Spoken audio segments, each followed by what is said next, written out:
Today I'm going to show you how to make some cute earrings using resin and mica powder and gold flakes. And this is a new mold that I bought recently and I wanted to try it out. So first I put some white mica powder. That specific color was silvery white, and I put it in the resin and I mixed it up, and I'm using my dropper to put it about halfway full in a lot of these molds, but some of them later on I'll do all the way full with the white, but these particular ones are going to be halfway full because we're going to be putting some gold flakes in them and adding some gray on the bottom, like the back of them. And then I took some of this mica powder. Now this one is called golden. That's the specific name for it. And I'm going to paint it onto some of these earring molds. And this will be the front of the earring. And you can do this in any design you want. Some of them I put half full. Some of them I did it around the edges. Some I even made some dots. And it's not going to be super, super bright because it's going to be diluted with that white resin, but it's going to make a pretty design in the end. So where I had a lot on those first earrings, I just go ahead and use that extra powder for the other ones that I'm going to paint on. And this is literally just the mica powder. There's nothing else on this. This is just the powder. I love the one where I did it around the edges and also put gold flakes in. I think it turned out really nice. And just do that on as many as you want.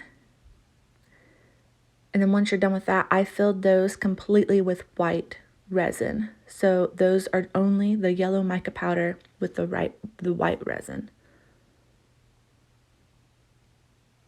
And I really don't recommend filling them all in with that yellow. I didn't like those, but I did love the ones that we just used some of it and let the white show through.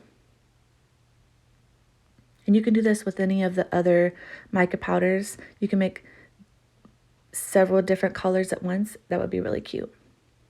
So then I'm going to go ahead and fill those in with the white completely to the rim of the mold. And any of the ones I use mica powder in. Now the ones that I have half full of white resin, I'm going to take these gold flakes and put those into the resin all throughout that mold. And you can do this in a couple ways. No, sorry, my dog. You'll hear him in a lot of my videos. Every time a car goes by, he barks. So the gold flakes, you can do this a couple ways. You can either use the toothpick method like I'm using, or you could put it directly in the resin, mix it up, and pour it in that way. I don't like using that method in a small mold like this because you're going to have a hard time with that clumpiness getting it in there. It can also cause air bubbles around the actual earring hole that you're using. Like that I actually put the jump ring in. It could cause air bubbles around that and make your earring look bad. So I recommend doing this toothpick method, but you can try it both ways and see which way you like, because sometimes people like to do it different ways, and that's fine. Also, I don't think I videotaped it, but you see where I put those white dots of resin on that one earring? That's going to make it kind of like a cow pattern when we put that gray on the back, and I really liked how that turned out as well. So this is me showing you I have all the gold flakes in there, and then we're going to mix up that. It's specifically called silver gray mica powder right into that resin, and then pouring it, and that'll be the backs of our earrings and give your earring a little bit more dimension. And I'm pouring that into any of the ones that aren't all the way full. So most all of the gold flake ones will have this backing, and of course the cow looking earring will as well. But any of the ones that I use the yellow mica powder, I just use white. And one of the circles I just filled in, for some reason it got an air bubble in the front of it, so I actually couldn't use it. So that was sad. And then a lot of these I didn't actually use in my finished product, and I'll use them in different projects later on.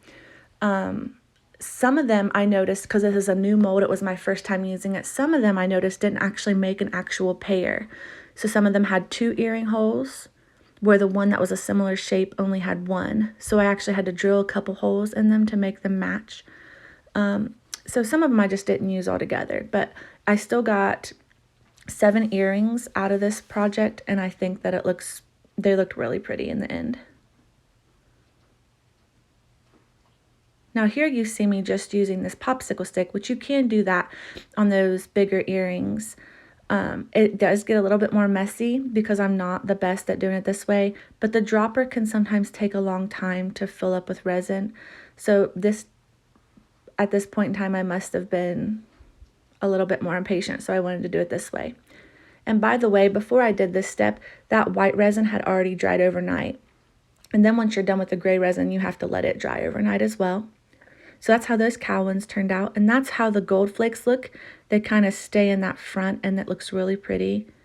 I love the white with the gold flakes. I've used that pattern several times, and I even made a cute jewelry tray using that method, and it was beautiful. It sold actually rather quickly at my craft mall. I put my items in. I just love those collars together.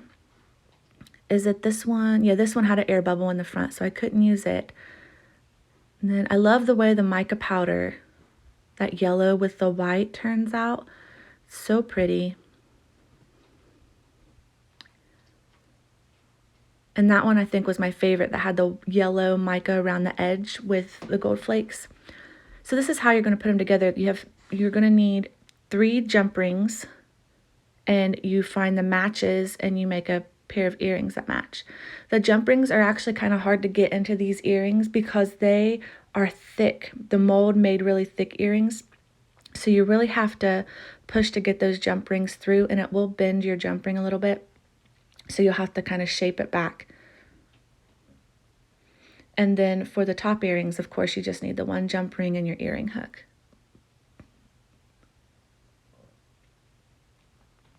You could always add like another tiny little earring on top of these, but I already thought they were big enough.